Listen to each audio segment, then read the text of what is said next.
O mundo de One Piece é uma das criações mais complexas da ficção moderna e possui um planeta completamente diferente do nosso planeta Terra. Sua superfície é dominada pelo Mar Azul, que é um vasto oceano dividido em 4 partes: East Blue, West Blue, North Blue e South Blue. E em vez de continentes, nós temos ilhas espalhadas por todo o planeta, cada uma com sua própria cultura, governo e mistérios. São verdadeiras ilhas-nações. E cortando e conectando essas águas estão 2 divisões principais: a Red Line, que é um enorme continente que circunda o globo como uma muralha, e a Grand Line, que é o mar mais imprevisível e perigoso que corta o planeta no sentido horizontal, como se fosse ali na linha do Equador. Juntas, essas linhas criam a sensação de um mundo fragmentado, cheio de barreiras e desafios naturais. Se olharmos para os mapas antigos da nossa história, como os mapas da Idade Média e do Renascimento, vemos algo muito parecido com isso: oceanos gigantescos, exagerados e muitas vezes cheios de monstros marinhos desenhados nas suas margens, enquanto as terras conhecidas pareciam pequenas ilhas no meio de todo esse desconhecido. E o Eiichiro Oda, criador dessa obra, deixou isso ainda mais próximo da gente.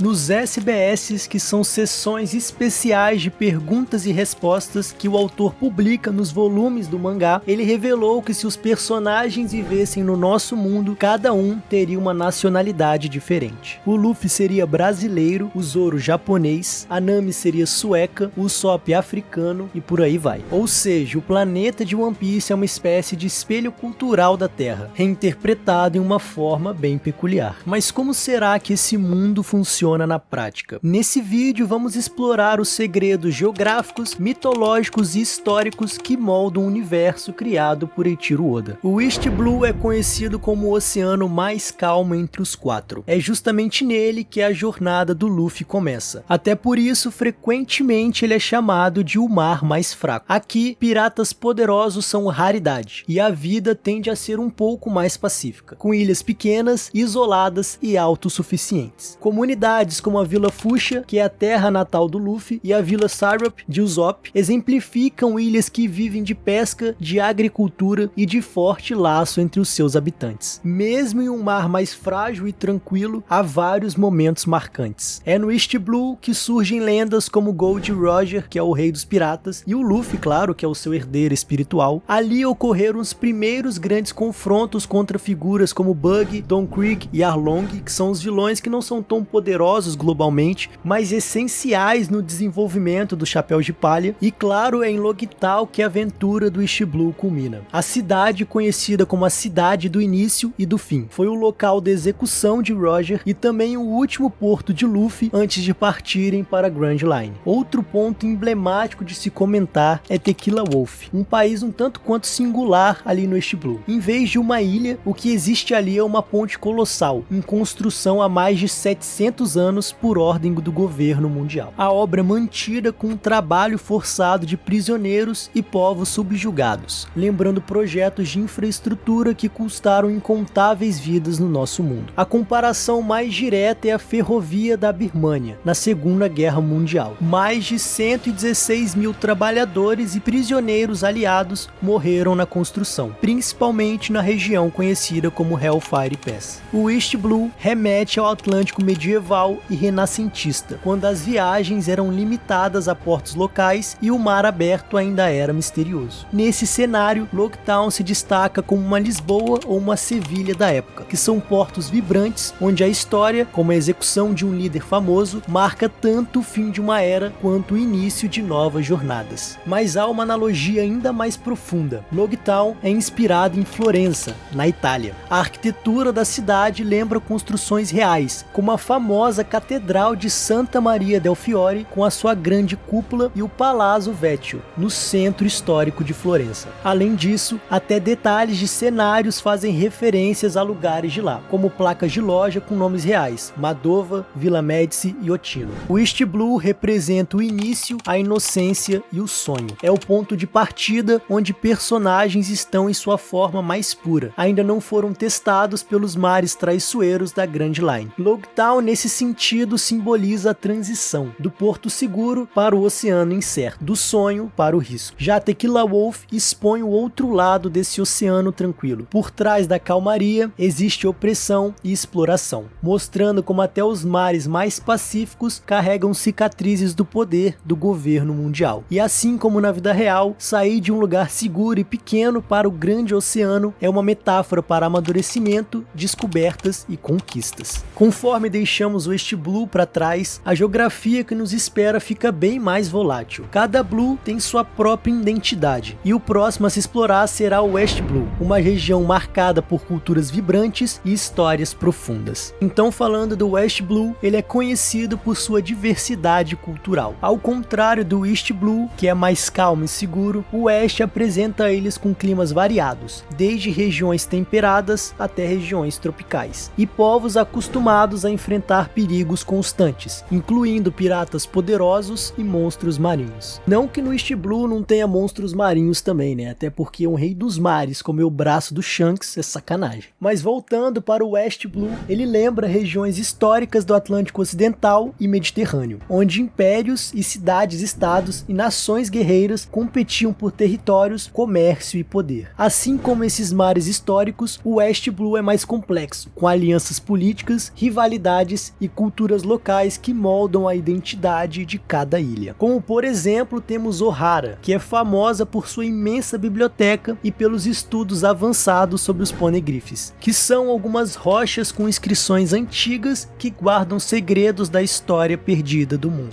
A ilha representa o valor do conhecimento e da curiosidade intelectual, mas também o preço de desafiar o poder estabelecido. Essa narrativa ecoa eventos históricos reais. Cidades como Alexandria, no Egito, foram os centros do saber e ciências, com biblioteca e estudiosos que preservaram o conhecimento humano. Porém, também sofreram perseguições, saques e destruições. Lembrando que na história e em One Piece, o conhecimento proibido ou perigoso sempre atrai conflitos e desafios. Ohara simboliza, sim, não apenas a busca pela sabedoria, mas também a coragem e o risco de enfrentar autoridades ou regimes que tentam controlar a história. Temos também God Valley, que é uma ilha lendária que foi palco de grandes confrontos envolvendo piratas e a marinha, incluindo figuras como Gold Roger e o Shebek, e todas as suas tripulações. Historicamente, a ilha simboliza territórios estratégicos de poder e conflito, lugares que, assim como na história da Terra, mudaram o destino de nações e impérios. Nos capítulos semanais recentes, God Valley tem sido introduzida aos poucos através de flashbacks e revelações sobre a história de Shebek,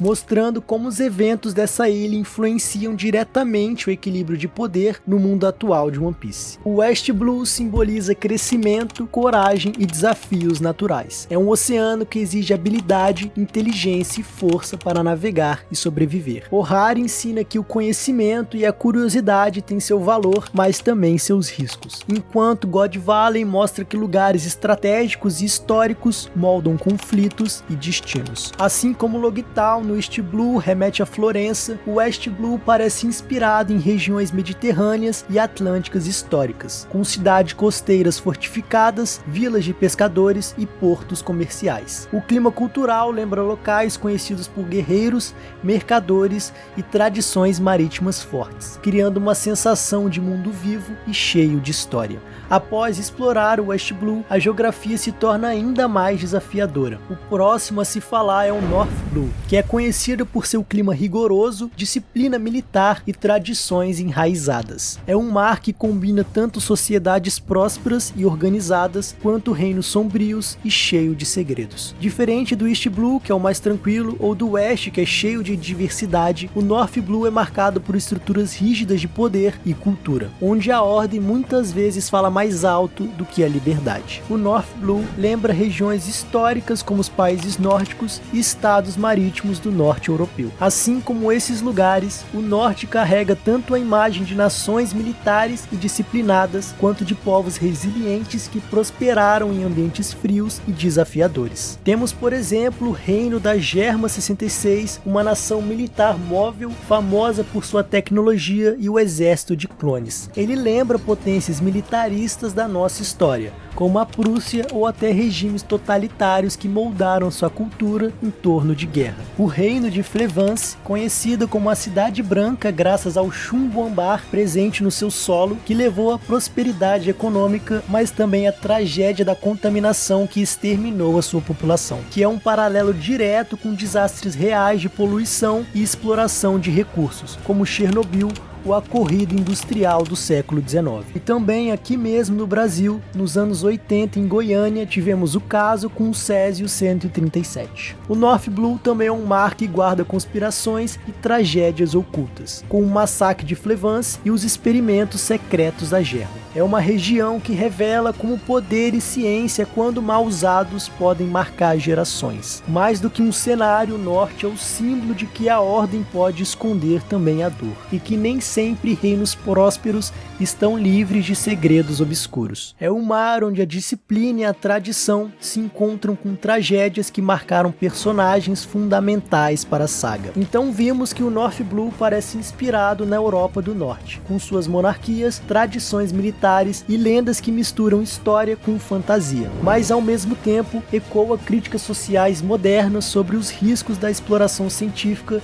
e da centralização do poder. Já o South Blue é talvez o mar mais vibrante em termos de diversidade natural e cultural. Suas ilhas tropicais são exuberantes, cheio de florestas, praias extensas e climas quentes. É um mar marcado pela inventividade, pela música, pelas artes e também por tecnologias curiosas. Apesar de não ser tão citado quanto os outros blues, várias figuras e eventos importantes surgem daqui, mostrando que por trás de toda a tranquilidade aparente, a profundidade histórica e política. Aqui no South temos ilhas como Karakuri, que é reconhecida como um polo tecnológico e científico. Karakuri é onde nasceu o maior cientista do mundo, o renomado Dr. Vegapunk, responsável por invenções que mudaram a história de One Piece. A ilha simboliza o paradoxo da ciência. Pode criar maravilhas, mas também pode gerar poder e controle. Durante o time skip, o Frank passou por Karakuri, absorvendo conhecimento e aprimorando suas habilidades de construção, o que fortaleceu sua trajetória como engenheiro do bando do Chapéu de Palha. A ilha de Torino, uma ilha peculiar, habitada por pássaros gigantes e humanos em trajes que lembram nativos tradicionais. O lugar mistura natureza com a sensação de isolamento, representando culturas tribais que sobreviveram mesmo à sombra do governo mundial. O South Blue remete a regiões tropicais e insulares do Sudeste Asiático, Pacífico Sul e Caribe, onde climas quentes e abundância natural criaram culturas distintas, algumas pacíficas, outras envolvidas em conflitos regionais. Assim como em qualquer história da vida real, o ambiente influencia costumes, economia e estilo de vida, mostrando como a geografia é determinante na formação social. O South Blue então representa criatividade, adaptação e diversidade. É o oceano que mostra que nem todas as ilhas seguem regras universais. Cada uma tem seu próprio ritmo, desafios e histórias. Karakuri, por exemplo, mostra que inovação e conhecimento podem florescer em lugares isolados, influenciando diretamente o mundo inteiro. O próximo passo nos leva ao coração da aventura, a Grand Line, que é o mar mais imprevisível do mundo de One Piece, onde piratas, caçadores de tesouros e aventureiros buscam fama, riqueza e desafios épicos. Diferente dos mares comuns, aqui as regras naturais da Terra parecem se distorcer. Correntes marítimas, climas, animais e até a gravidade podem variar drasticamente de ilha para ilha. Cada travessia é única, exigindo não só força, mas também conhecimento, planejamento e adaptação. E antes de falar sobre as ilhas e os segredos desse mar, é impossível não começar pelas duas formas principais de se chegar à Grand Line. Primeiro temos a Reverse Mountain, que é talvez o fenômeno geográfico mais icônico do mundo de One Piece, que é uma gigantesca montanha localizada exatamente no ponto onde a Headline cruza com a Grand Line. 4 rios vindo do East, West, North e South Blue correm contra a gravidade, subindo até o topo da montanha. E esses rios se encontram em um canal central que desce violentamente, levando os navios direto para a entrada da Grand Line, ou direto para a boca da Laguna, igual acontece com os Chapéus de Palha. Esse conceito lembra as antigas descrições de oceanos nos mapas medievais, cheios de fenômenos impossíveis para explicar o desconhecido. também remete às rotas comerciais e portos estratégicos onde várias correntes se encontravam, como o Estreito de Gibraltar, que conecta o Mediterrâneo ao Atlântico, ou ao Estreito de Malaca, ponto vital entre o Índico e o Pacífico. Outro paralelo interessante é o Canal do Panamá. Assim como a Reverse Mountain conecta mares diferentes através de um ponto central artificial, o canal une o Oceano Atlântico ao Pacífico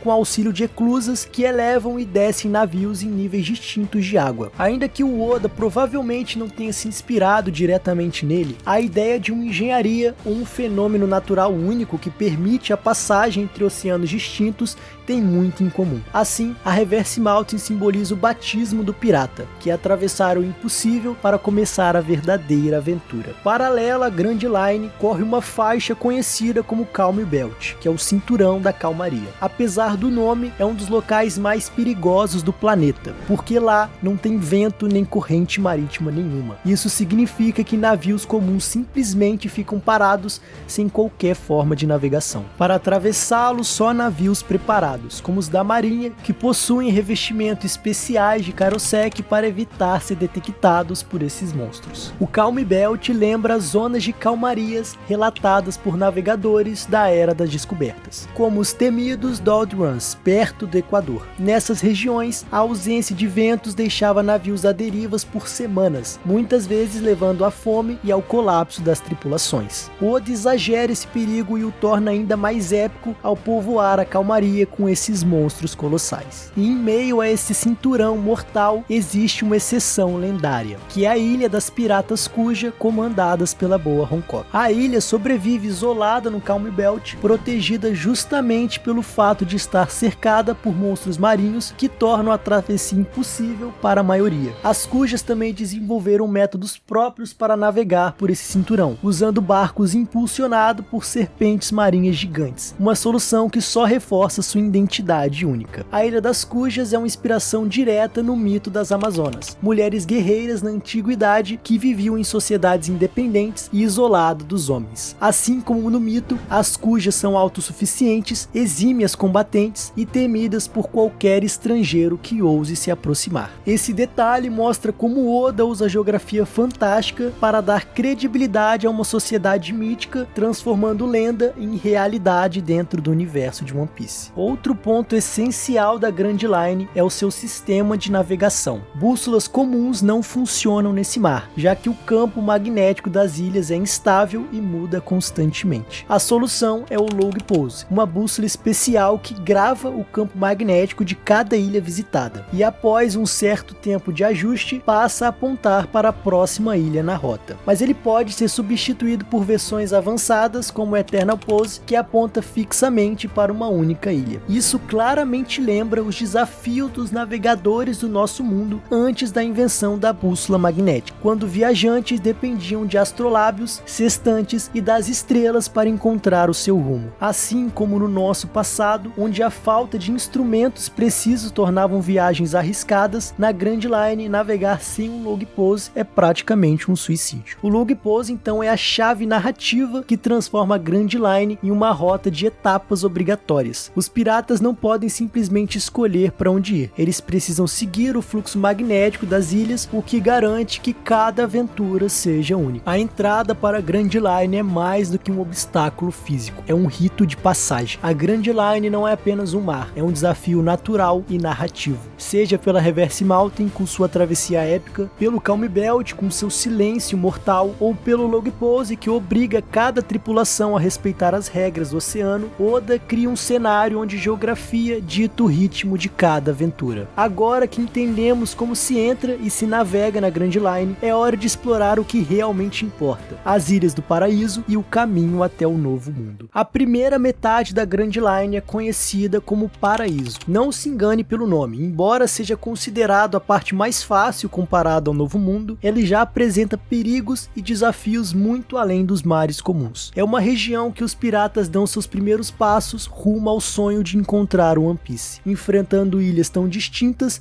que parecem existir em universos separados. Oda usa aqui sua liberdade criativa para transformar cada ilha em um microcosmo, misturando geografia fantástica com paralelos históricos históricos e culturais do nosso mundo. A primeira ilha que os Chapéus de Palha encontram é o Whiskey Peak, que é uma ilha bem peculiar e famosa por sua hospitalidade enganosa. À primeira vista parece uma cidade festiva, mas esconde um segredo, que é habitada por caçadores de recompensas que vivem de emboscar os piratas. A atmosfera lembra tanto as cidades fronteiras da Europa medieval, que sobreviviam de saquear viajantes, quanto os vilarejos do Velho Oeste norte-americano, onde caçadores de recompensas eram figuras comuns e a lei era instável. O contraste entre festa e traição reforça o clima de faroeste marítimo. A próxima ilha é Little Garden, que é uma das ilhas mais exóticas do paraíso. Ela parece que ficou congelada no tempo, onde dinossauros vagam livremente, a vegetação é bem densa e ainda por cima gigantes guerreiros vivem uma eterna disputa. O Oda aqui se inspira em ideias de mundos perdidos que fascinaram exploradores desde o século XIX, como nas obras de Arthur Conan Doyle, O Mundo Perdido, ou nas descrições de terras intocadas em mapas antigos. É também uma metáfora das regiões remotas da Terra, onde a natureza resiste a transformações humanas, como a Amazônia, a Patagônia ou algumas ilhas do Pacífico. Depois, os Chapéus de Palha conhecem Drum Island, que é uma ilha montanhosa e gélida, marcada por paisagens cobertas de neve e vilas que sobrevivem em condições extremas. Sua geografia remete tanto aos Alpes europeus quanto a regiões escandinavas, onde o frio moldou culturas resistentes e sociedades acostumadas a viver isoladas. O destaque para o clima extremo e os animais locais reforça a ideia de uma natureza que não só desafia o homem, mas também o transforma, como no caso do personagem Chopper, que nasce ali em Drum Island. Entre todas as ilhas do paraíso, Alabasta é uma das mais memoráveis. Um reino desértico com dunas infinitas, cidades sustentadas por rios artificiais e uma monarquia que luta contra a seca e o caos político. Alabasta é claramente inspirada no Egito Antigo. O rio Sandora lembra o rio Nilo, vital para a agricultura dos dois reinos. Os palácios e tumbas evocam templos egípcios. E a luta por recursos hídricos remete às civilizações do deserto que dependiam totalmente da água para sobreviver.